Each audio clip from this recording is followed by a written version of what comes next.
Hello बच्चों, नमस्कार। एक बार फिर से आपका स्वागत है मेरे यूट्यूब चैनल में। इस वीडियो में मैं आपको फिजिक्स का ज़बरदस्त क्वेश्चन कराने वाला हूँ। तो चूंकि फिजिक्स हम लोग करेंगे तो आपको थोड़ा सा इस वीडियो में पेशेंस बना के रखना है। जो भी क्वेश्चन आएगा पहले वीडियो को रोकना है, पहले खुद अटेम्प्ट करना है। चूँकि फिजिक्स जो है आपसे प्रैक्टिस मांगता है, तो जितना आप प्रैक्टिस कीजिएगा, खुद से हाथ को चलाइएगा, खुद से क्वेश्चन को सोल्व कीजिएगा, उतना फिजिक्स जो है आपका बेहतर होगा। एग्ज़ाम में आपका हाथ वहाँ पर नहीं रुकेगा, है ना। और मैक्सिमम क्वेश्चन जो है मैं इसमें न्यूमेरिकल ही लेकर आया हूँ, क्योंकि एग्जाम में भी आपको न्यूमेरिकल देखने को मिलेगा, कुछ थ्योरेटिकल रहेगा, है ना। तो चलिए शुरू करते हैं पहले क्वेश्चन से। देखिए पहला क्वेश्चन बोल रहा है कि 2 bodies of mass 4 kg and 6 kg are tied to the end of massless string. The string passes over pulley which is frictionless. The acceleration of the system in terms of acceleration due to gravity. Hindi वाले देखिए, हिंदी में लिखा हुआ है, आप लोग पढ़ के समझ सकते हैं। बोल रहा है कि 2 मास है, इसको पुली से जो होता है इस टाइप से लटका दिया गया है। तो जब सिस्टम चलेगा तो ये क्या होगा, ये भारी वाला जो मास है 6 kg वाला, ये नीचे आएगा और 4 kg वाला ऊपर चलेगा। इस टाइप से जो होता है ये मूवमेंट होगा यहाँ पर बॉडी का। तो जब जो है ये सिस्टम चलेगा तो बताइए एक्सेलरेशन जो है, जो त्वरण होगा सिस्टम का, ये क्या होगा, है ना। इसके साथ साथ जो है यहाँ तो एक्सेलरेशन पूछ रहा है, इसके साथ साथ आपसे टेंशन भी पूछ सकता है कि स्ट्रिंग में बताइए टेंशन फोर्स जो होता है वो कितना लग रहा है। तो जब भी 2 मास का पुली सिस्टम हो, एक तो आप प्रोसेस से चल सकते हैं, दूसरा आप याद भी रख सकते हैं कि जब भी 2 मास का पुली सिस्टम हो तो उस कंडीशन में एक्सेलरेशन का जो फार्मूला हम लोग यूज़ करते हैं वो डायरेक्ट आप याद रखिए, m2 माइनस m1 बटा में m1 प्लस m2 इंटू जी हो जाता है। इसको चलाइए, आपका काम हो जाएगा। वहीं अगर आपसे मान लीजिए टेंशन, टेंशन क्या है जी, फोर्स है, टेंशन फोर्स पूछ ले तो उसका फार्मूला होता है 2m1 m2 इंटू जी बटा में m1 प्लस m2। तो जो भी आपसे पूछे वो आप चलाइए फार्मूला, आपका आंसर मिल जाएगा। हमसे एक्सेलरेशन पूछ रहा है, इसको चलाते हैं। देखो m2 जो है यहाँ पर भारी वाला मास लेंगे 6 माइनस m1 4 है बटा में m1 प्लस m2 6 प्लस 4 10। जी के टर्म में ही आंसर देना है ना, पूछ रहा है कि एक्सेलरेशन जो है सिस्टम का in terms of acceleration due to gravity g के टर्म में। तो जी का वैल्यू नहीं पुट करेंगे, जी को ऐसा ही पुट कर देंगे। तो 6 में से 4 जाएगा, 2 बट्टा में 10 गुना जी, इसको घटाइएगा तो हो जाएगा जी बटा में 5। करेक्ट ऑप्शन बी हो जाएगा, है ना। क्वेश्चन देखने में बड़ा है, लेकिन अगर आपको टेक्निक पता है तो वहाँ से आप बना सकते हैं। और नहीं तो आप प्रोसेस से चलिए, फिर यहाँ पर फोर्स जो होता है बैलेंस कीजिए, तो वो थोड़ा सा लेंदी हो जाता है। इसलिए ये सब जो छोटा छोटा ट्रिक है, क्योंकि कॉम्पिटिटिव एग्जाम में क्या होता है कि समय नहीं मिलता है, तो आपके पास टिप्स एंड ट्रिक्स जो होता है वो होना चाहिए, है ना। तो ये ट्रिक है, 2 मास का पुली सिस्टम रहे तो आप चलाइए, आपका काम हो जाएगा। चलिए अगले क्वेश्चन पे चलते हैं। अगला क्वेश्चन बोल रहा है कि the distance covered by mass of a body of mass 5 gram having linear momentum 0.3 kg metre per second in 5 second. Linear momentum आपको दिया हुआ है, टाइम दिया हुआ है, मास भी दिया हुआ है 5 ग्राम। आपसे पूछ रहा है कि कितना दूरी तय करेगा वस्तु के द्वारा। Distance covered by the body, कितना दूरी तय किया जाएगा। तो चूंकि मोमेंटम हमें दिया हुआ है तो मोमेंटम का फार्मूला आपको पता होना चाहिए, क्या होता है, मास गुना वेलोसिटी। मोमेंटम हमें दिया हुआ है, मास हमें पता है, यहाँ से वेलोसिटी निकाल लेंगे। वेलोसिटी जो होता है आ गया तो फिर हम लोग डिस्टेंस निकाल लेंगे। डिस्टेंस बराबर क्या होता है, v गुना टी। भी हम निकाल लेंगे, टी देखिए दिया हुआ है तो वहाँ से डिस्टेंस आ जाएगा। तो ये तो फार्मूला का यूज होगा। तो सबसे पहले मोमेंटम निकालते हैं। मोमेंटम है 0.3, मोमेंटम दिया हुआ है, वेलोसिटी निकालते हैं ना। यहाँ पर देखिए मास, मास किस में है जी, 5 ग्राम में है। यहीं 5 आप उठा कर रख दीजिएगा तो हो जाएगा गलत। हर जो यूनिट है, आप देखिए मोमेंटम का भी यूनिट क्या है, केजी मीटर पर सेकेंड, सब एसआई यूनिट में है। तो यहाँ पर भी आपको मास को किस में रखना पड़ेगा, एसआई यूनिट में। ये ग्राम जो है सीजीएस यूनिट है, तो मास को एसआई यूनिट में कन्वर्ट कीजिएगा तो ग्राम को किलोग्राम में, तो 5 बटा में क्या हो जाएगा 1000, तब ये जगह क्या हो जाएगा केजी। तो मास के जगह पे पुट करेंगे 5 बटा में 1000 गुना भी, और यहाँ से आप भी निकाल लीजिए। देखिए यहाँ से डेसिमल हटाएंगे तो ये हो जाएगा 10, इससे ये कटाइए तो वेलोसिटी यहाँ पर आ जाएगा। क्रॉस मल्टीप्लिकेशन करेंगे तो 300 बटा में 5 मीटर पर सेकंड। इसको ऐसा ही रहने दो, या इसमें पुट कर देंगे। हमें डिस्टेंस एस पूछ रहा है, वेलोसिटी हम निकाल चुके हैं, कितना आया 300 बटा में 5। टाइम देखो दिया हुआ है, कितना समय में निकालना है, 5 सेकंड में। तो 5 से 5 कट गया तो डिस्टेंस कितना आया 300 मीटर, और करेक्ट ऑप्शन आपका ए हो जाएगा, है ना। तो ये दो फार्मूला का हम लोग यूज करेंगे। पहले जो है मोमेंटम के फार्मूला से वेलोसिटी निकालेंगे, फिर डिस्टेंस बराबर स्पीड गुना टाइम, यहाँ पर वेलोसिटी जो निकाल चुके हैं इसको हम लोग पुट करेंगे, यहाँ से डिस्टेंस हम लोग निकाल देंगे। चलिए आगे चलते हैं। अगला क्वेश्चन बोल रहा है, ये थ्योरेटिकल क्वेश्चन है कि ये particle is executing uniform circular motion. Circular motion में कैसा है जी, यूनिफॉर्म सर्कुलर मोशन इस टाइप का है, और UCM शॉर्ट में इसको लिखते हैं, यूनिफॉर्म सर्कुलर मोशन। आपको पता होना चाहिए कि यूनिफॉर्म सर्कुलर मोशन में स्पीड जो होता है ये कांस्टेंट होता है, और एक होता है नॉन यूनिफॉर्म सर्कुलर मोशन, उसमें स्पीड कांस्टेंट नहीं होता है। चलिए आगे बढ़ते हैं। तो एक बॉडी जो है यूनिफॉर्म सर्कुलर मोशन को कर रहा है विद वेलोसिटी, वेलोसिटी जो होता है इसका दिया हुआ है v, और एक्सेलरेशन जो दिया हुआ है a। तो कौन सा जो होता है वो ट्रू होगा, which of the following is true. तो इनमें से चारों कथन में कौन सही होगा। तो यूनिफॉर्म सर्कुलर मोशन में आपको ध्यान रखना है कि स्पीड जो होता है, वेग जो होता है, स्पीड को क्या बोलते हैं जी हिंदी में, चाल। चाल जो होता है ये आपका कांस्टेंट होता है, जबकि वेलोसिटी जो होता है ये कांस्टेंट नहीं होता है। वेलोसिटी हो गया, एक्सेलरेशन हो गया, ये दोनों वेक्टर क्वांटिटी होता है, डायरेक्शन पे डिपेंड करता है। चूंकि सर्कुलर मोशन में लगातार जो होता है आप देख रहे हैं कि डायरेक्शन जो होता है वो बदला जा रहा है, तो डायरेक्शन अगर चेंज होगा तो वेलोसिटी चेंज होगा, वेलोसिटी अगर चेंज होगा तो एक्सेलरेशन भी चेंज हो जाएगा, है ना जी। क्योंकि चेंज इन वेलोसिटी को ही क्या बोलते हैं, एक्सेलरेशन।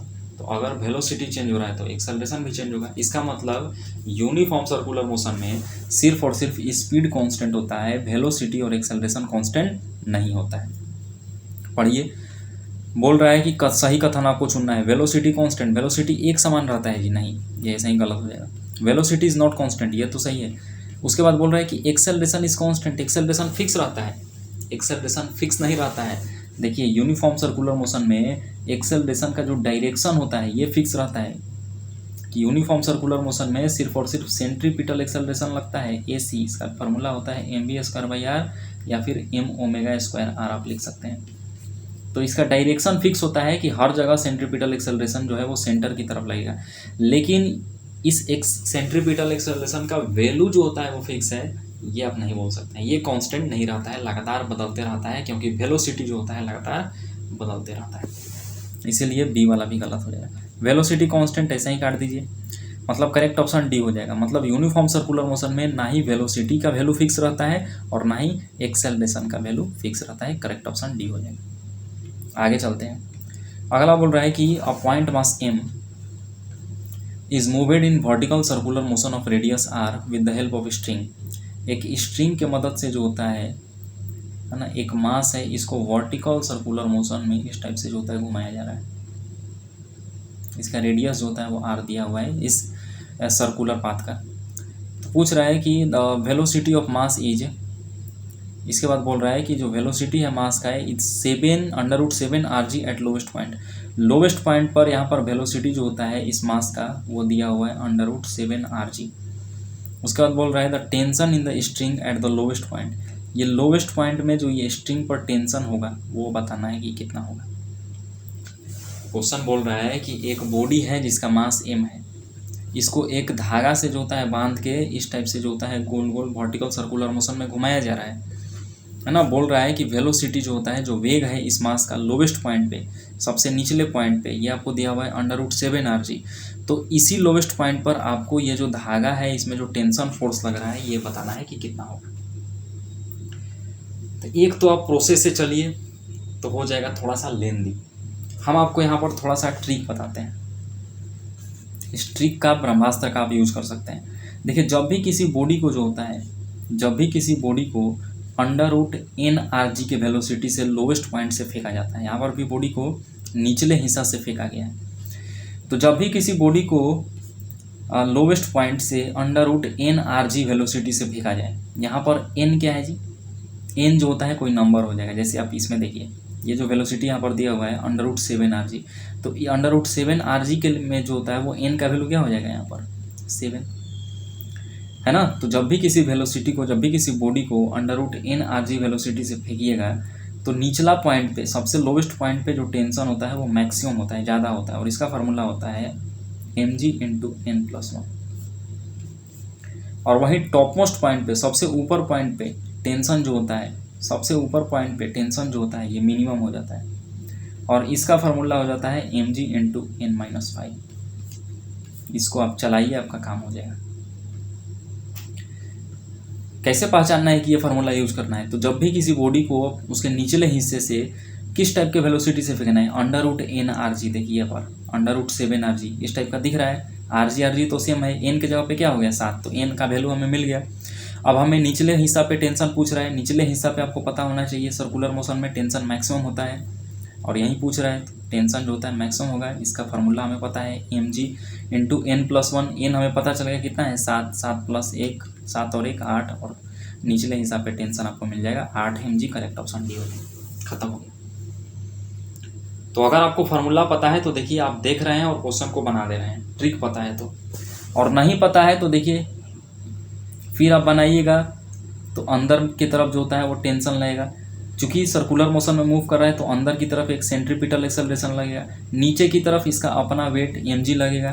फिर इनको जो होता है बैलेंस करेंगे, यहाँ पर जो होता है न्यूटन का सेकेंड लॉ यूज करेंगे, फोर्स बैलेंस करेंगे।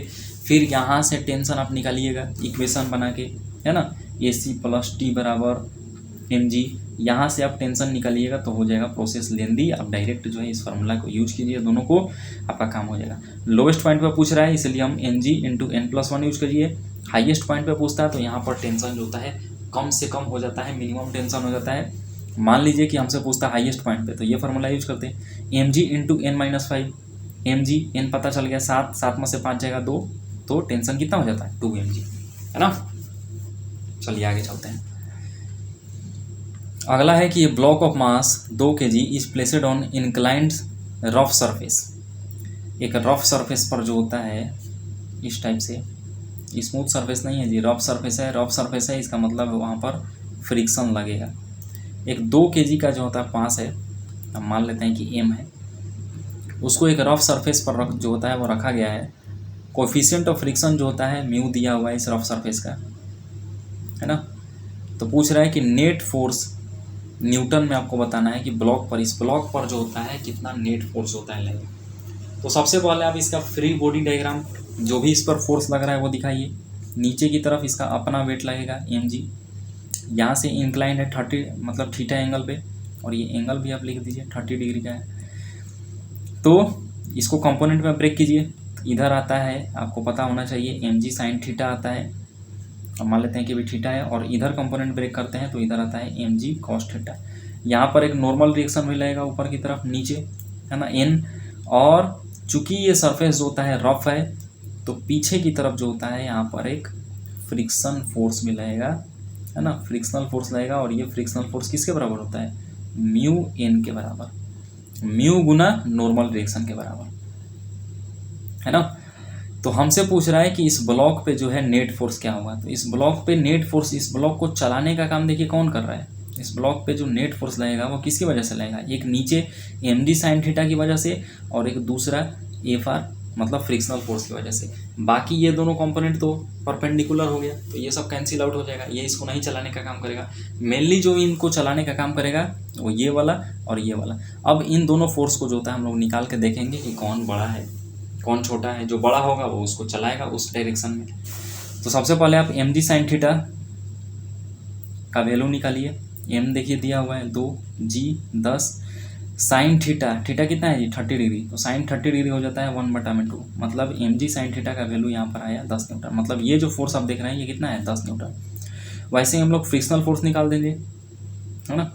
फ्रिक्शनल फोर्स हम लोग निकालेंगे, फ्रिक्शनल फोर्स μn होता है, तो म्यू आपका वैल्यू आपको दिया हुआ है। देखिए कोफिशिएंट ऑफ फ्रिक्शन कितना है 1/√3। n क्या है जी, n किसके बराबर हो जाएगा, यहाँ पर देखो n जो है ये mg cos θ के ही बराबर हो जाएगा ना, क्योंकि दोनों का कंपोनेंट क्या है अपोजिट है, तो n बराबर क्या हो जाएगा mg cos θ। तो n की जगह पे हम लोग लिख सकते हैं mg cos θ। इसको पुट कीजिए 1/√3, m जो है 2, g का वैल्यू 10, और cos 30 डिग्री कितना होता है √3/2। √3 से 3 कट गया, 2 से 2 कट गया, ये भी आया 10 न्यूटन। मतलब नीचे लगने वाला जो फोर्स है वो भी 10 न्यूटन है, और ऊपर लगने वाला जो फ्रिक्शनल फोर्स है वो भी 10 न्यूटन है। तो ये 10 और ये 10 क्या हो जाएगा, मतलब फोर्स यहाँ पर बैलेंस हो गया। इसका मतलब ब्लॉक तो मूव ही नहीं करेगा जी। तो ब्लॉक पे जो नेट फोर्स लगेगा वो कितना हो जाएगा 0 हो जाएगा। करेक्ट ऑप्शन डी हो जाएगा। है ना, चूंकि नीचे वाला फोर्स भी 10 आ रहा है और ऊपर वाला फोर्स जो फ्रिक्शनल फोर्स आप निकाले ये भी 10 न्यूटन का आ रहा है, तो फोर्स यहाँ पर बैलेंस हो गया, मतलब बॉडी मूव नहीं करेगा, तो बॉडी पे जो नेट फोर्स लगेगा वो 0 हो जाएगा, इसीलिए करेक्ट ऑप्शन यहाँ पर डी होगा। चलिए आगे चलते हैं। अगला बोल रहा है कि the potential energy of long spring when stretched by 2 centimetre is U, है ना। स्प्रिंग के केस में जो होता है पोटेंशियल एनर्जी जो होता है जब इसको स्ट्रेच करते हैं तो उसका फार्मूला होता है हाफ के एक्स स्क्वायर। के जो आप देख रहे हैं ये कांस्टेंट है ना, इसको बोलते हैं स्प्रिंग कांस्टेंट। इसी फार्मूला का हम लोग यूज करेंगे। तो बोल रहा है क्वेश्चन में कि जब स्प्रिंग को 2 सेंटीमीटर, मतलब एक्स जो है यहाँ पर 2 सेंटीमीटर दिया हुआ है, 2 सेंटीमीटर से खींचते हैं तो पोटेंशियल एनर्जी यू है। उसके बाद बोल रहा है कि if the spring is stretched by 8 centimetre, अब स्प्रिंग को 8 सेंटीमीटर स्ट्रेच करेंगे तो पोटेंशियल एनर्जी जो स्टोर्ड होगा स्प्रिंग में वो बताइए कितना होगा। तो पोटेंशियल एनर्जी का फार्मूला हमें पता है कि हाफ के एक्स स्क्वायर। अब देखिए इसमें हाफ क्या है जी, ये कांस्टेंट है 1/2, इसका वैल्यू नहीं बदलेगा। के क्या है जी, ये भी एक कांस्टेंट है, इसका वैल्यू नहीं बदलेगा। मतलब यू जो आप देख रहे हैं पोटेंशियल एनर्जी ये डायरेक्टली प्रोपोर्शनल हो जाएगा किसके, एक्स स्क्वायर के। इसी कंसेप्ट का यूज करेंगे। जब एक्स का वैल्यू जो होता है वो 2 है तो पोटेंशियल एनर्जी क्या है, यू है। तो यू बराबर एक्स की जगह पे 2 रखिएगा तो हो जाएगा 4, इसको आप इक्वेशन 1 मान लीजिए। दूसरा बोल रहा है कि जब एक्स का वैल्यू जो होता है देखिए क्वेश्चन में 8 सेंटीमीटर हो जाए तो आप बताइए पोटेंशियल एनर्जी जो होता है वो कितना होगा। तो हमें नहीं पता, मान लेते हैं यू डैश होगा और एक्स की जगह पे क्या पुट करेंगे अब 8, तो 8 का स्क्वायर क्या हो जाएगा 64। तो यू डैश कितना आया 64। लेकिन ये जो यू डैश है ये यू के टर्म में आपको देखिए आंसर देना है, पहले जो पोटेंशियल एनर्जी था उसके टर्म में आंसर देना है। तो यू डैश हमें मिल गया 64। अब 64 को क्या लिख सकते हैं जी, 16 गुना 4 लिख सकते हैं, है ना, 16 चौके 64।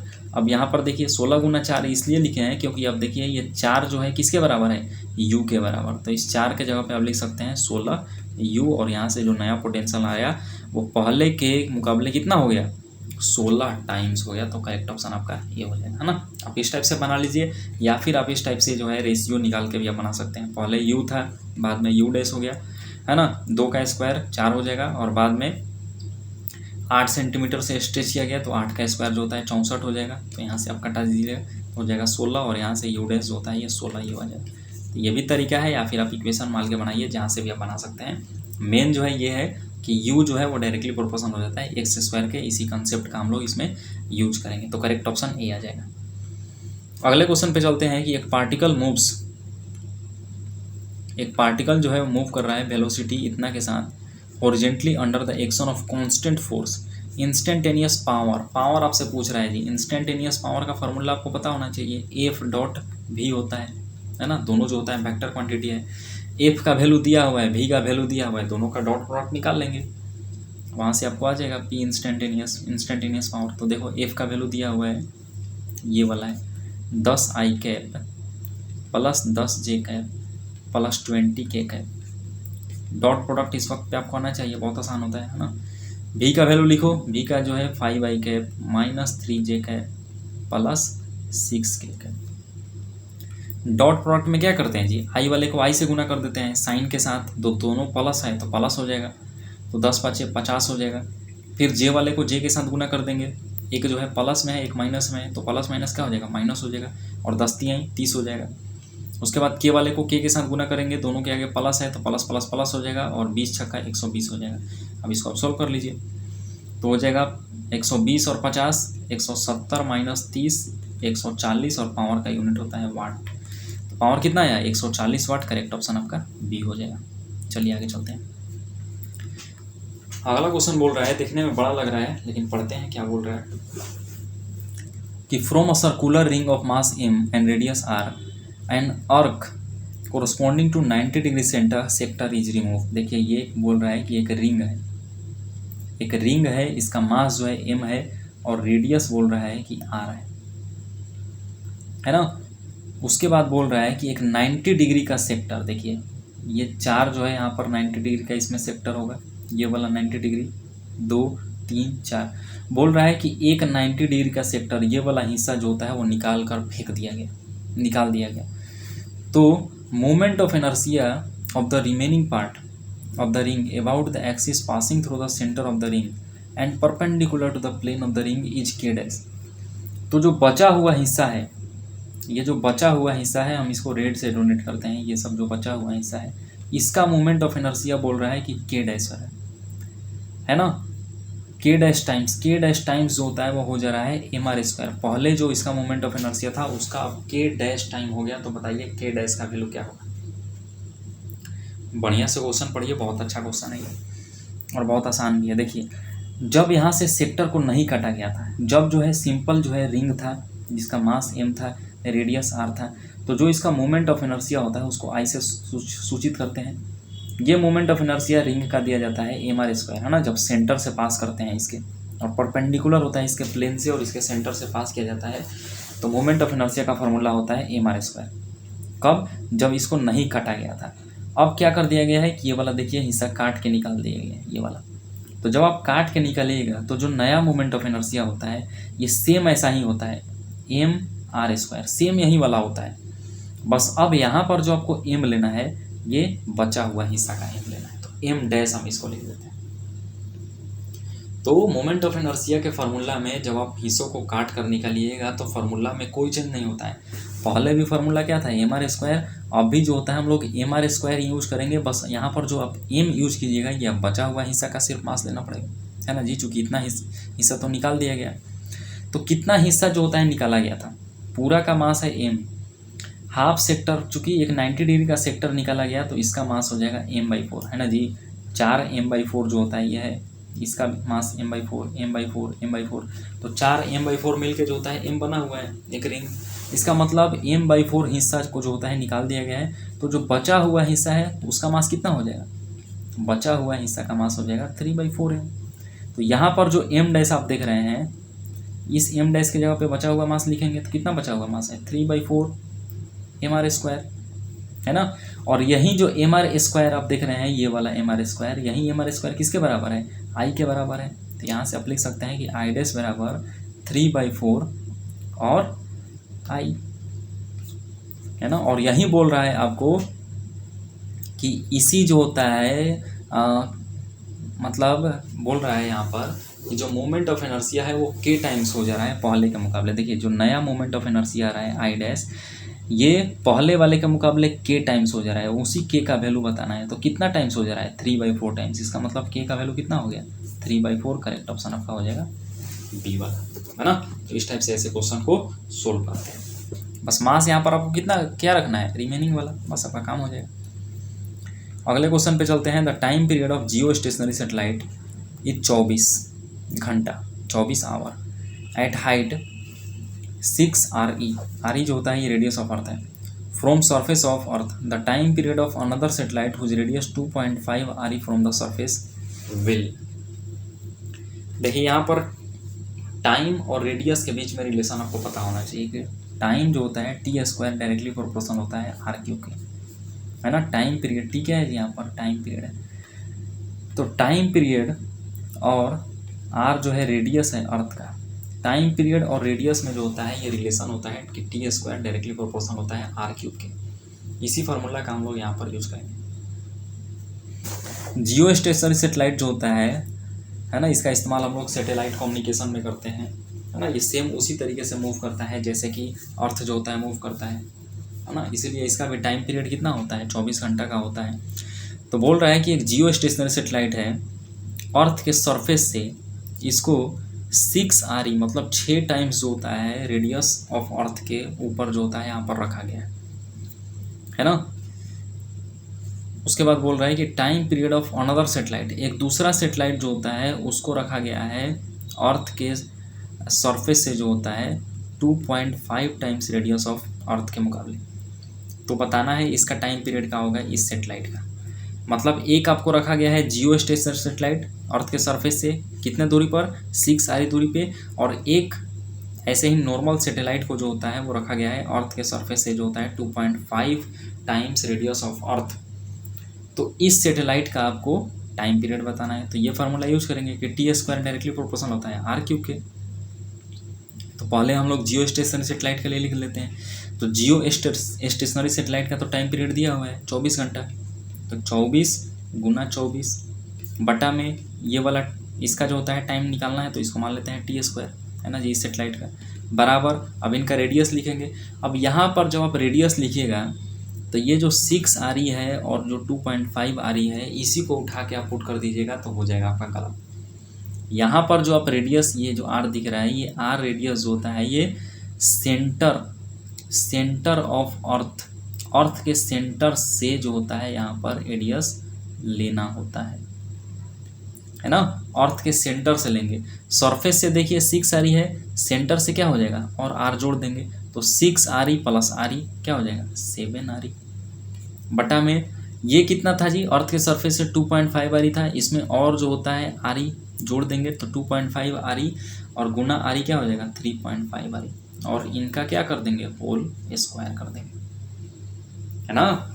चूँकि कहाँ से हम लोग से आर जो होता है लेते हैं सेंटर से, इसलिए जो है आप सरफेस से जो होता है उठा कर डालिएगा तो आपका आंसर कभी नहीं आएगा, हो जाएगा गलत। अब इसको आप सोल्व कर लीजिए। देखिए यहाँ से आरी आरी कट गया तो ये हो जाएगा 24 गुना 24 बटा में टी स्क्वायर। अब ये क्या है 7 बटा में 3 का 3.5 का क्यूब, तो 3.5 से है ना 3.5 मतलब 3.5 से आप 7 को कटाइएगा तो 2 बार में कटेगा।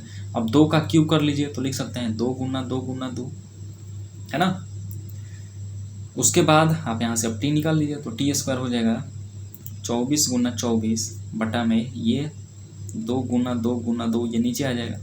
तो यहाँ से जब आप स्क्वायर को हटाइएगा तो ये टी आपका मिल जाएगा। अब आपको सोल्व करना है 24 बटा में 2√2, इसको हम लोग सोल्व करेंगे तो ये आपका आ जाएगा 12/√2 आ रहा है, 12/√2। लेकिन ऐसा तो आंसर नहीं दिख रहा है, तो देखिए हम इधर लिखते हैं। हमें जो है इनको सोल्व करने के बाद मिला 12/√2, लेकिन ऐसा आंसर नहीं दिख रहा है तो 12 को लिख सकते हैं 6 गुना 2 बटा में √2। अब √2 से जो है 2 को कटा लीजिए √2 टाइम्स में, तो टाइम पीरियड कितना आया 6√2 आवर। मतलब ये जो सैटेलाइट है जिसको अर्थ के सरफेस से 2.5 टाइम्स आरी रेडियस पर रखा गया है, आरी हाइट पे रखा गया है, उसका जो है टाइम पीरियड कितना आएगा 6√2 आवर। करेक्ट ऑप्शन बी हो जाएगा। अगला क्वेश्चन बोल रहा है कि find the torque about the origin when the force of 3 joule Newton act on the particle which position vector is 2k। यहाँ पर आपको टॉर्क पूछ रहा है, फोर्स दिया हुआ है और पोजीशन वेक्टर आर दिया हुआ है। तो टॉर्क का फॉर्मूला पता होना चाहिए कि टाउ बराबर होता है आर क्रॉस एफ। टाउ बराबर क्या होता है, टाउ क्या है, टॉर्क बराबर पोजीशन वेक्टर गुना फोर्स। पोजीशन वेक्टर देखो दिया हुआ है 2k, क्रॉस प्रोडक्ट यहाँ पर करेंगे। अब ये जो वेक्टर स्केलर है ना, ये सब डॉट प्रोडक्ट क्रॉस प्रोडक्ट ये सब वेक्टर में हम लोग पढ़ते हैं, ये सब आपको आना चाहिए इस वक्त पे।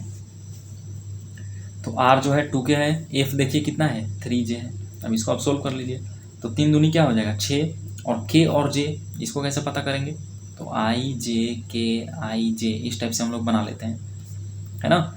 जब आप राइट साइड में चलिएगा i j के इस टाइप से चलिएगा तो आपको साइन लगाना रहता है पॉजिटिव, और उल्टा साइड चलिएगा j इस टाइप से तो साइन हम लोग लगाते हैं निगेटिव, है ना। i j में गुना कीजिएगा तो k मिलेगा, j के में गुना कीजिएगा, इन दोनों को गुना कीजिएगा तो i मिलेगा, इनको गुना कीजिएगा तो a मिलेगा, है ना। इस टाइप से हम लोग चलते हैं। तो देखिए 3 दूनी तो 6 हो गया। अब क्या है k क्रॉस j बोल रहा है, तो देखिए k क्रॉस j किधर से मिल रहा है, मतलब इधर से इधर चल रहा है, उल्टा चल रहा है k क्रॉस j। तो k क्रॉस j करेंगे तो क्या मिलेगा i मिलेगा, और साइन कैसा लगाएंगे, क्योंकि उल्टा चल रहे हैं तो साइन हो जाएगा निगेटिव, और टाउ का यूनिट होता है न्यूटन मीटर, तो -6i newton metre. Correct option आपका बी हो जाएगा। आगे चलते हैं। अगला बोल रहा है कि if r is the radius of earth and g is the acceleration due to gravity on the earth surface, then the mean density of earth will be. Mean density आपसे पूछ रहा है ना।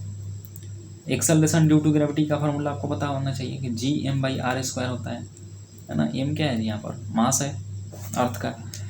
तो एक्सेलरेशन ड्यू टू ग्रेविटी को जो होता है आपको डेंसिटी के टर्म में फॉर्मूला इस वक्त पे डायरेक्ट पता होना चाहिए। नहीं पता है तो देखिए इस टाइप से निकालते हैं। मास बराबर होता है डेंसिटी गुना वॉल्यूम।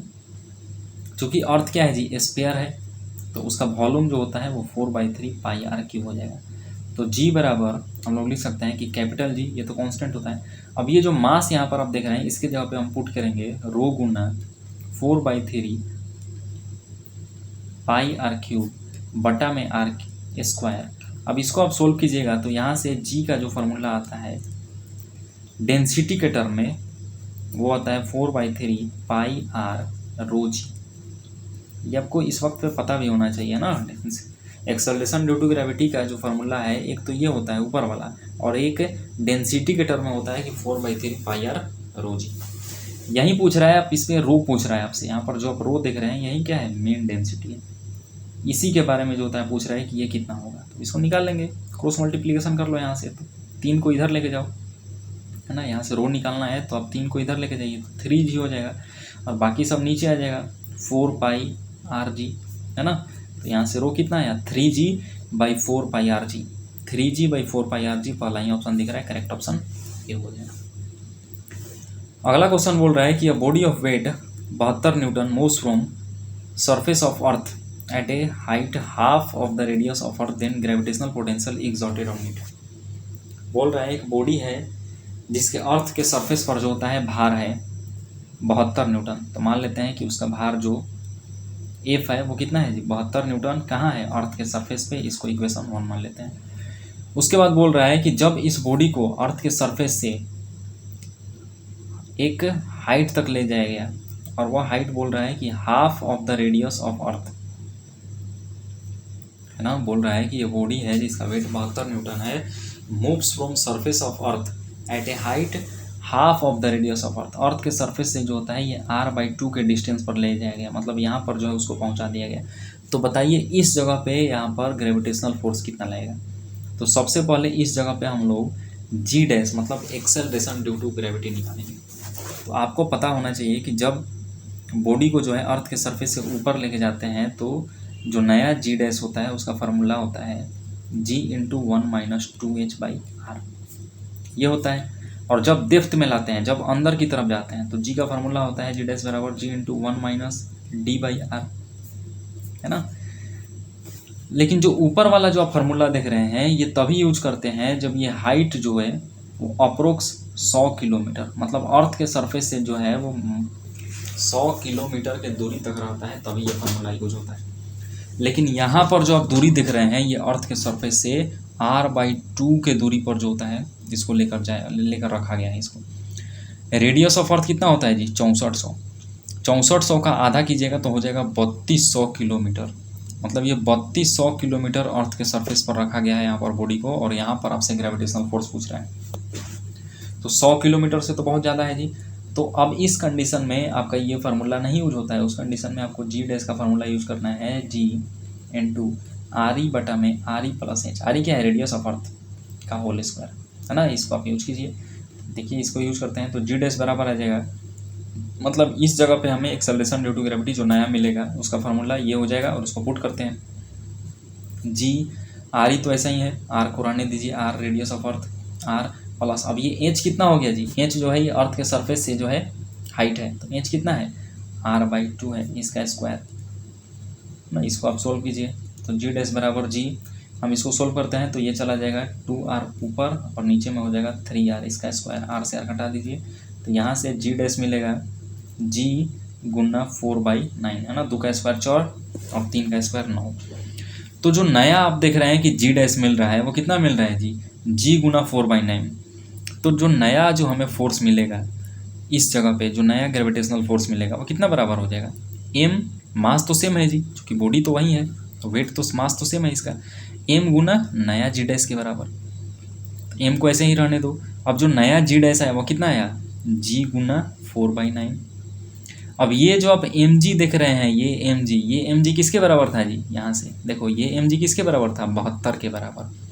तो अब यहाँ पर जो होता है mg की जगह पे आप पुट कीजिए 72 × 4/9, इसको आप कटा दीजिए 9 8 72, है ना। तो 8 चौके क्या हो जाएगा 32, मतलब अर्थ के सरफेस से जब आप बॉडी को जो है r/2 के डिस्टेंस पर ले जाइएगा तो वेट अब हो जाएगा, जो पहले 72 था अर्थ के सरफेस से अब कम होके कितना हो जाएगा 32 न्यूटन। तो करेक्ट ऑप्शन आपका हो जाएगा बी वाला।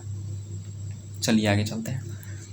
अगला क्वेश्चन बोल रहा है कि in gravitational field the gravitational potential is given by, एक ग्रेविटेशनल फील्ड में ग्रेविटेशनल पोटेंशियल दिया हुआ है -k/x, तो ग्रेविटेशनल फील्ड इंटेंसिटी आपसे पूछ रहा है एक पॉइंट पर, है ना, जो कि 203 है, इस पॉइंट पे आपसे पूछ रहा है। तो आपको पता होना चाहिए कि इंटेंसिटी और फील्ड में रिलेशन क्या होता है, E = होता है -dV/dx। अब इसको यूज कर देंगे, हमसे यहीं E पूछ रहा है gravitational field intensity, minus sign तो फार्मूला में ही है जी। अब भी देखिए कितना दिया हुआ है, के यहाँ पर जो है ये कांस्टेंट है, तो के को बाहर निकाल लीजिए, है ना, के को बाहर निकाल लीजिए। तो माइनस के को हम क्या करते हैं कि पहले ही बाहर निकाल लेते हैं, है ना। अब उसके बाद v का वैल्यू पुट कर दीजिए, तो हो जाएगा d/dx और ये 1/x है, इस टाइप से लिख देंगे हम लोग, है ना। तो 1/x का यहाँ पर डिफ्रेंसिएशन करना है। अब इसको और थोड़ा सा सोल्व कीजिए, माइनस माइनस क्या हो जाएगा प्लस के, और ये जो है d/dx मतलब 1/x का यहाँ पर आपको डिफ्रेंसिएशन करना है। तो 1/x का डिफ्रेंसिएशन कीजिएगा तो इसको लिख सकते हैं x⁻⁻1। तो जब ऐसा रहता है तो डिफ्रेंसिएशन कैसे करते हैं, ये -1 से गुना हो जाएगा, -1 x⁻⁻1 और इसमें से और -1 माइनस कर देते हैं, तो ये हो जाएगा -1 गुना x⁻², मतलब -1/x²। तो 1/x का डिफ्रेंसिएशन कितना आता है, ये आपको आना चाहिए इस वक्त पे, -1/x²। पुट कर दीजिए, तो E बराबर पहले है प्लस के, और जब इसका हम लोग डिफ्रेंसिएशन किए 1/x का, तो ये कितना आया -1/x²। तो ये प्लस माइनस क्या हो जाएगा -k/x²। अब x का वैल्यू देखिए पुट कर लीजिए, ये जो पहला वाला कंपोनेंट देख रहा है ये x है, 0y है, और ये जो आप 3 देख रहे हैं ये z है। x का वैल्यू कितना है 2 है, चूँकि इसमें सिर्फ और सिर्फ x है तो सिर्फ x का वैल्यू पुट करेंगे इसमें। तो यहाँ से आप x का वैल्यू पुट कीजिएगा तो -k/x² हो जाएगा, ये क्या है x² है, तो 2 का स्क्वायर 4, तो -k/4 जो होता है ये ग्रेविटेशनल फील्ड इंटेंसिटी हो जाएगा इस पॉइंट पे, और करेक्ट ऑप्शन आपका हो जाएगा सी वाला। चलिए आगे चलते हैं। अगला बोल रहा है कि वर्क डन जो होता है to raise of mass m from the surface of earth to height h, और वो हाइट बोल रहा है कि which is equal to the radius of earth. देखिए क्वेश्चन बोल रहा है कि एक बॉडी है जिसका मास m है, उसको अर्थ के सरफेस से जो होता है h हाइट पर ले जाया जा रहा है, और ये हाइट बोल रहा है कि ये जो h हाइट है ये अर्थ के रेडियस के बराबर है, जितना अर्थ का रेडियस होता है उतना ही इसके हाइट पर ले गया है। तो बताइए इस बॉडी को इस अर्थ के सरफेस से इस h हाइट तक ले जाने में वर्क डन कितना होगा। तो वर्क डन का फॉर्मूला, वर्क डन जो होता है निकालने के लिए आपको पोटेंशियल एनर्जी का चेंज, वर्क डन क्या होता है चेंज इन पोटेंशियल एनर्जी, मतलब final potential energy minus initial potential energy कर दीजिए, वहाँ से आपको वर्क डन मिल जाएगा, है ना। मतलब ये जो इस जगह पर लाया गया टॉप मोस्ट पॉइंट पे, यहाँ पर आप पोटेंशियल एनर्जी निकालिए और उसको माइनस कर दीजिए इनिशियल पोटेंशियल एनर्जी से, वहाँ से आपको वर्क डन मिल जाएगा। तो ये प्रोसेस हो जाता है, थोड़ा सा लेंथ दिया, आप यहाँ पर पोटेंशियल एनर्जी निकालिएगा, फिर जो है आप लोग को देखिए mgr के टर्म में आंसर आ रहा है, तो आपको डायरेक्ट फार्मूला देते हैं यहाँ पर। तो जब भी किसी बॉडी को जो होता है अर्थ के सरफेस से h हाइट तक ले जाकर रख दिया जाता है, तो उसमें वर्क डन का फार्मूला होता है, डायरेक्ट आप चलाइए mgr इंटू r/r+h। r क्या है जी, r जो है यहाँ पर अर्थ का रेडियस है, और h जो आप देख रहे हैं ये हाइट है, कहाँ से, from surface of earth, earth के सरफेस से जो होता है ये हाइट है। इसको आप चला दीजिए तो वर्क डन बराबर हो जाएगा mg को ऐसे ही रहने दो, r को ऐसे ही रहने दो, r को ऐसे ही रहने दो, ये भी r ऐसे ही रहेगा। h देखिए बस इस हाइट का वैल्यू आपको पुट करना है, तो h का वैल्यू कितना है r, इसको r पुट कर दीजिए, यहाँ से सोल्व कर लीजिए।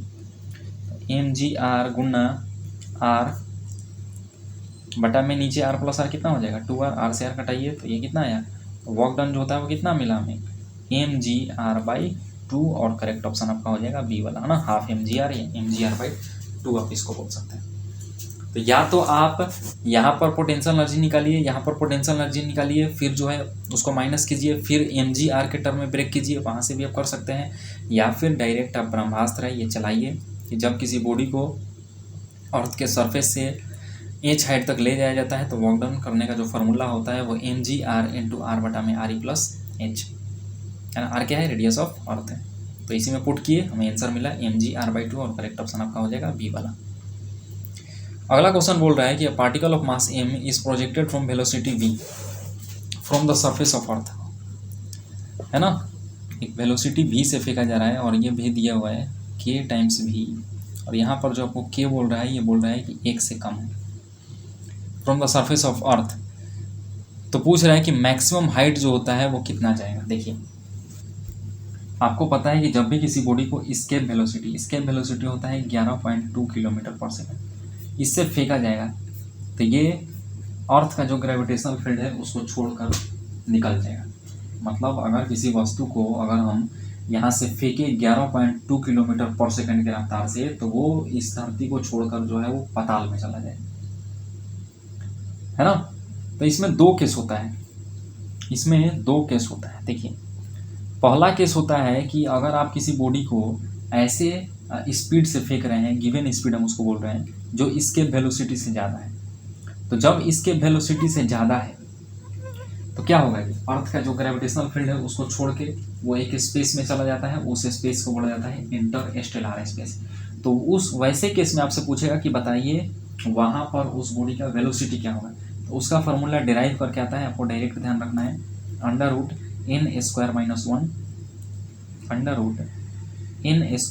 - 1 टाइम्स v,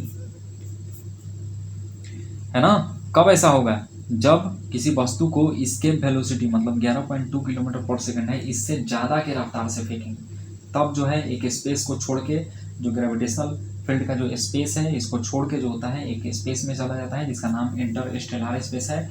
वहाँ पर आपसे बॉडी का वेलोसिटी पूछेगा तो आप इसको चलाइए, आपका काम हो जाएगा।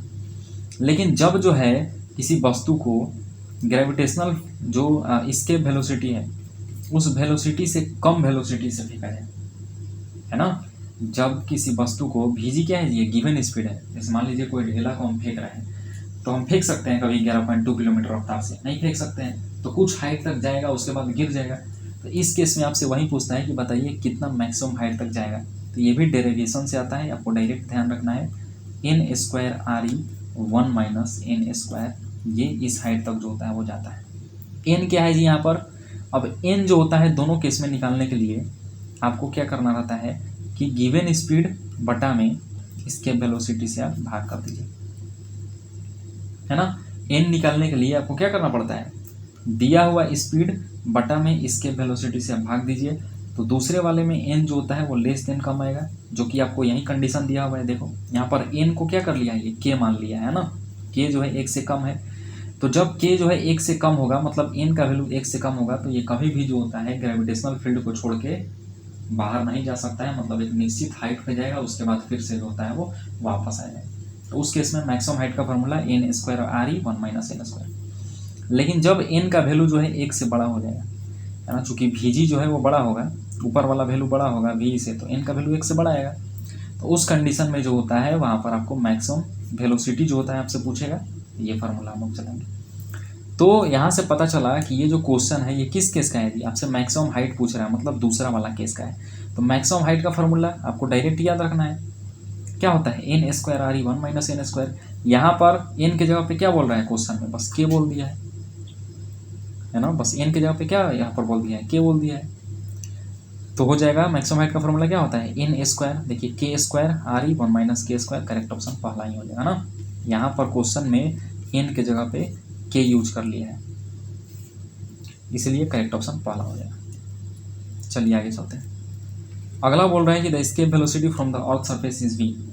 एस्केप वेलोसिटी जो होता है अर्थ के सरफेस से v है, और एस्केप वेलोसिटी का फार्मूला आपको पता होना चाहिए √2gm/r।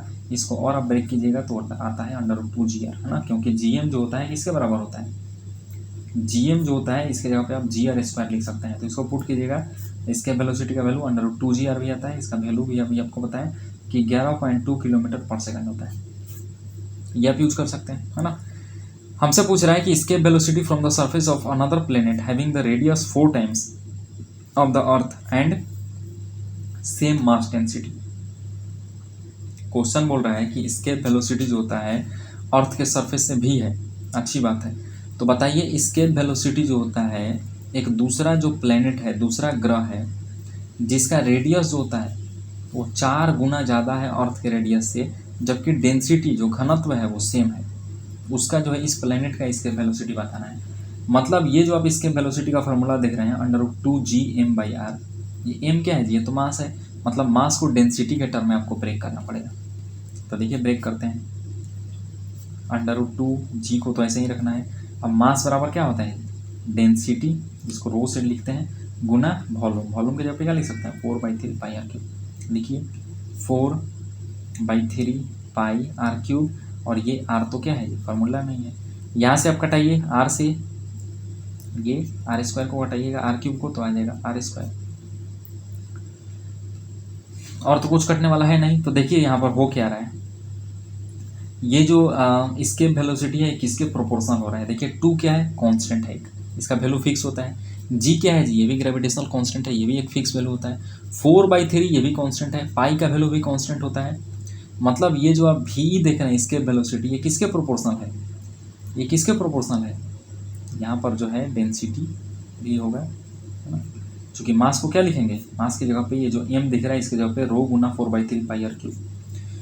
तो बाकी सब तो कांस्टेंट है, तो इसका मतलब भी जो है ये प्रोपोर्शनल हो जाएगा √ रो, और आर स्क्वायर को √ से बाहर निकलेगा तो हो जाएगा आर।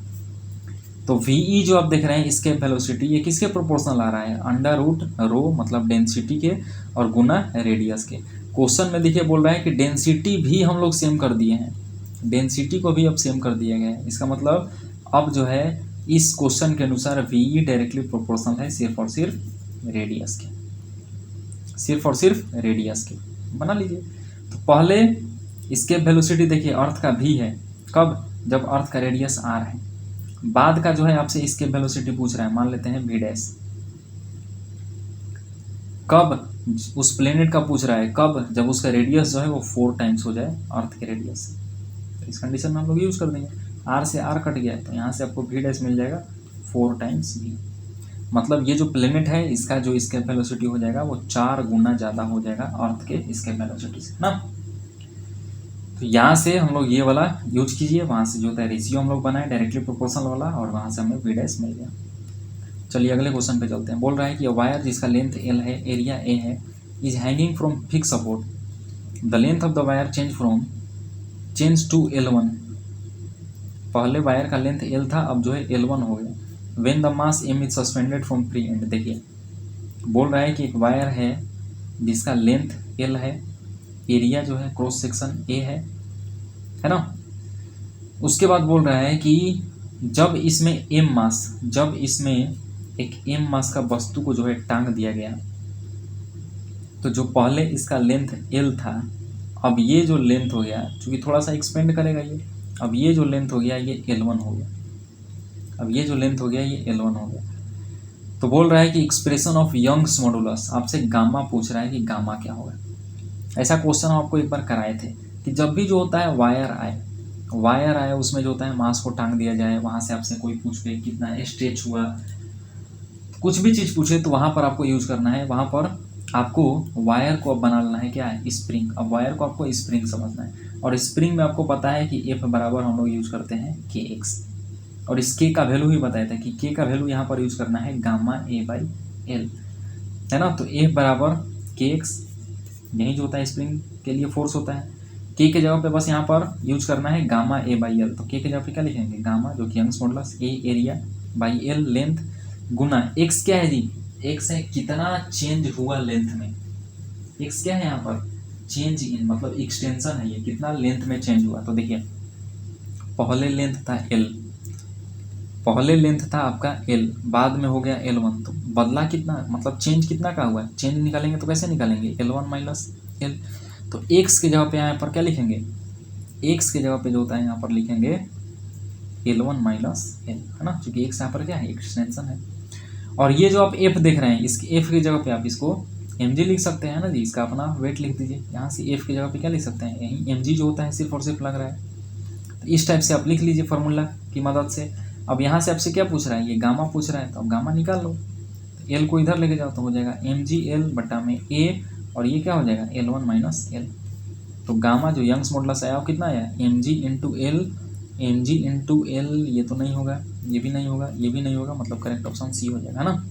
mg/L बटा में A Guna L1 minus L, correct option आपका सी हो जाएगा। तो जब भी जो होता है वायर आए, वायर को आप स्प्रिंग बनाइए, जब भी आप स्प्रिंग बना दीजिएगा तो वहाँ पर फॉर्मूला यूज करेंगे फोर्स कांस्टेंट, सॉरी F बराबर के एक्स और के का वैल्यू क्या होता है, के किसके बराबर होता है, gamma A by L. Gamma A by L put किए, एक्स जो होता है एक्सटेंशन है, एक्स यहाँ से निकाल लीजिए और वहाँ से हमसे गामा पूछ रहा तो गामा निकाल लीजिए, बहुत आसान है। अगला बोल रहा है कि venturi meter work on, venturi meter जो होता है ये बर्नौलीज प्रिंसिपल पे काम करता है ना, इस वक्त पे आपको बर्नौलीज प्रिंसिपल ये सब प्रिंसिपल आपको आना चाहिए। चलिए अगले क्वेश्चन पे चलते हैं। अगला क्वेश्चन बोल रहा है कि liquid does not wet the solid surface if angle of contact, angle of contact theta जो होता है आपको ध्यान रखना है कि अगर 0 डिग्री है, थीटा जो होता है अगर 90 डिग्री है या थीटा 90 डिग्री से ज़्यादा है तो ये कभी भी जो होता है does not wet the solid surface, मतलब जब एंगल ऑफ कांटेक्ट 90 डिग्री हो जाए या उससे ज़्यादा हो जाए तो उस कंडीशन में क्या होता है कि लिक्विड जो द्रव्य होता है वो सॉलिड को भिगा नहीं सकता है, does not wet the solid surface. मतलब कोई लिक्विड जो है वो सॉलिड को तभी जो है भिगा सकता है, वेट कर सकता है जब एंगल ऑफ कांटेक्ट 90 डिग्री से कम हो, एक्यूट एंगल हो, तभी जो होता है वो लिक्विड जो है उस सॉलिड को भिगा सकता है ना। तो यह बोल रहा है कि liquid does not wet the solid surface, solid के सरफेस को कब जो है नहीं भिगा सकता है, तो 2 कंडीशन में नहीं भिगा सकता है कि एंगल थीटा 90 डिग्री हो जाए या उससे ज़्यादा हो जाए। 0 डिग्री पे तो भिगाएगा, 90 से कम है, 45 डिग्री 90 से कम है तो भिगाएगा, 60 डिग्री 90 से कम है, मतलब करेक्ट ऑप्शन डी है ना। 90 डिग्री से ज़्यादा होगा तो लिक्विड जो है सॉलिड सरफेस को वेट नहीं कर सकता है। अगला क्वेश्चन बोल रहा है कि resistance of platinum wire is 0 degree Celsius, sorry resistance of platinum wire, platinum wire का रेसिस्टेंस 0 डिग्री सेल्सियस पे 2 ओम है और 6.8 ओम है 80 डिग्री सेल्सियस पे। तो टेम्परेचर कोफिशिएंट आपको बताना है ना, तो टेम्परेचर रिलेटेड जो होता है आपको फार्मूला पता होना चाहिए। रेसिस्टेंस और टेम्परेचर में क्या रिलेशन है, आर बराबर R naught 1 plus alpha delta theta है ना। ये टेम्परेचर डिपेंडेंट रेसिस्टेंस इस टाइप से जो होता है बिहेवियर अपना शो करता है, इस टाइप का फार्मूला होता है। जहाँ पर जो आप आर नॉट देख रहे हैं इसको बोलते हैं बेस रेसिस्टेंस। आर नॉट जो होता है ये क्या होता है, बेस रेसिस्टेंस।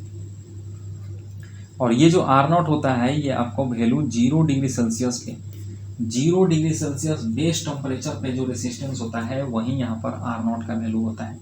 और ये जो आप आर देख रहे हैं ये किसी और टेम्परेचर पे जो रेसिस्टेंस होता है उसको हम लोग लिखते हैं है ना। तो यहाँ पर आर क्या है जी, रेसिस्टेंस है ना, प्रतिरोध। पुट कर दीजिए आर, देखिए ये किसी अन्य टेम्परेचर पे अगर कोई रेसिस्टेंस है तो ये आर है। आर नॉट क्या है जी, 0 डिग्री सेल्सियस पे जो रेसिस्टेंस है वो यहाँ पर पुट करेंगे। 1 तो फार्मूला में है, ये अल्फा ही पूछ रहा है, अल्फा को ही हम लोग बोलते हैं टेम्परेचर कोएफिशिएंट ऑफ रेजिस्टेंस, और यही हमसे पूछ रहा है। और डेल्टा थीटा क्या है जी, टेम्परेचर का चेंज है ना, T2 माइनस T1 कर देंगे, सोल्व कर लीजिए। तो आर जो होता है देखिए दिया हुआ है 6.8, आर नॉट जो होता है देखिए 0 डिग्री सेल्सियस पे टेम्परेचर, सॉरी 0 डिग्री सेल्सियस पे रेसिस्टेंस कितना है 2 इंटू 1 प्लस अल्फा तो निकालना है। Delta theta change in temperature, बाद का टेम्परेचर कितना है 80, शुरू का टेम्परेचर 0, तो चेंज निकालेंगे तो 80 माइनस 0 कर देंगे। अब इसको आप सोल्व कर लीजिए।